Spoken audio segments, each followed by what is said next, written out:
Сайн байцгаана уу? Та бүхэнд энэ өдрийн мэндийг хүргэе. Дотрийн албанаас засгийн газрын 2019 оны 47 доод гаалийн талаар авах зарим арга хэмжээний тухай тогтоолын дагуу дотрийн удирдлагын нийцсэн системийг гаалийн автоматжуулсан мэдээллийн системтэй уялдуулан бараа үйлчилгээтэй холбоотой гэрээг бараа бүртгэлийн нийцсэн системд бүртгэх програм хангамжийг нэвтрүүлэхэд бэлэн болоод байна. Гэр програм хангамжийг нэвтрүүлснээр татвар төлөгч танд учирч болцшгүй татварын эрсдлээс урьдчилан сэргийлэх, харилцагч талуудын мэдээлэл солилцох цаг хугацаа зардлыг хэмнэх ач холбогдолтой юм аа. Том татвар төлөгчийн газраас та бүхэндээ энэхүү гэрээ бүртгэх үйл ажиллагааг хэрхэн хийх талаар давч танилцуулгыг хүргье. Төлбөрийн баримтын цахим систем буюу e-баримтад хэрэглэгчийн эрхээр нэвтэрч орсны дараа гэрээ бүртгэх зэрэгсээр борлуулалтын гэрээг бүртгэх байгаа. Та бүхэн жишээ олгоод Бүгд найрамдах Хотод ард улсын компанид 150 мянган тонн төмрийн өдрийг 64 ам доллараар борлуулсан гэрээг бүртгэж танилцуулъя. Гэрээний ангилал дээр нь гадаад гэрээ, энэ төрөл нь болохоор экспорт. Гэрээний дугаараа оруулж өгнө. Энэ гэрээний төрөл дээр олон улсын ачаа тээврийн үйлчилгээ, худалдаа авах гэрээ, техникийн зөвлөх үйлчилгээ, удирдлагын зөвлөх үйлчилгээ, ажил гүйцэтгэх гэрээ, бусад гэсэн сонголтоос сонгож өгнө. Ашиглалтын тусгай зөвшөөрөлтөө бол ашиглалтын тусгай зөвшөөрлийн мэдээллээс өөрийн урд газрын тусгай зөвшөөрлийн мэдээллийг сонгож оруулна. Бараа ажил үйлчилгээний ангилал дээр бөмбөрүүлээгүй төмрийн өдөр байгаа учраас тэрнийг сонголоо. Худалдаа авахчийн бүртгэлийн дугаар дээр Бүгд найрамдах Хотод ард улсын компанийнхаа улсын бүртгэлийн дугаарыг оруулж өгнө.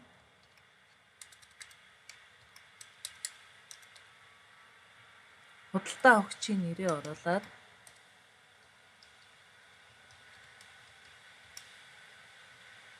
гэрээсэн улсаа сонгох байгаа.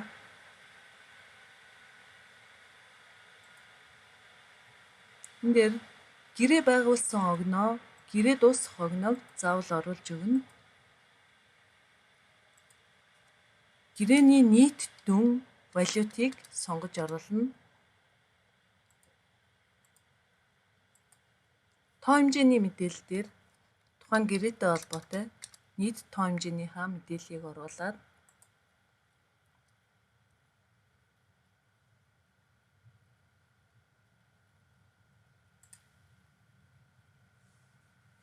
хэмжих нэгжийг мөн оруулж өгөх ёстой байгаа. Нэгжийн үнээд мөн оруулна. Валютаа сонгоод үлдэгдэл тоо хэмжээний мэдээлэл дээр хэрвээ хуучин гэрээг шинээр системд хүртэж байгаа бол тухайн гэрээнийхаа үлдэгдэл тоо хэмжээг оруулж өгнө гэсэн үг юм. Энэ гэрээний хувьд шинэ гэрээ байгаа учраас энэ тоо хэмжээ нь нийт тоо хэмжээтэйгээ адилханаар бүртгэнэ.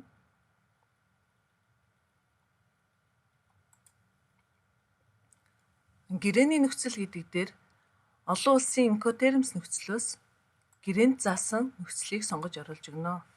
Тайлбар хэсэг дээр нь тухайн гэрээтэй холбоотой нэмэлт нөхцлүүдийг заавал оруулж өгөх ёстой байгаа.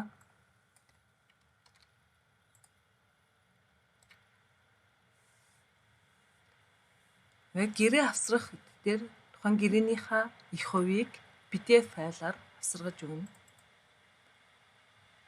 Үйлдвэрлэсэн хэсэг дээр хэрвээ өөрөө үйлдвэрлэж борлуулж байгаа бол үйлдвэрлэсэн гэдгийг сонгоод олборсон, баяжуулсан, дамжуулан борлуулсан, экспортлсон гэдэг төрлүүдээс сонгож оруулж өгнө гэсэн үг юм. Ингээд цахим татварын гарын үсгээ оруулаад бүртгэх товчийг дарснаар гэрээ маань бүртгэгдээд гэрээний жагсаалт хэсэгт нэмэгдэж ордог байгаа. Анхаарал хандуулсанд баярлалаа.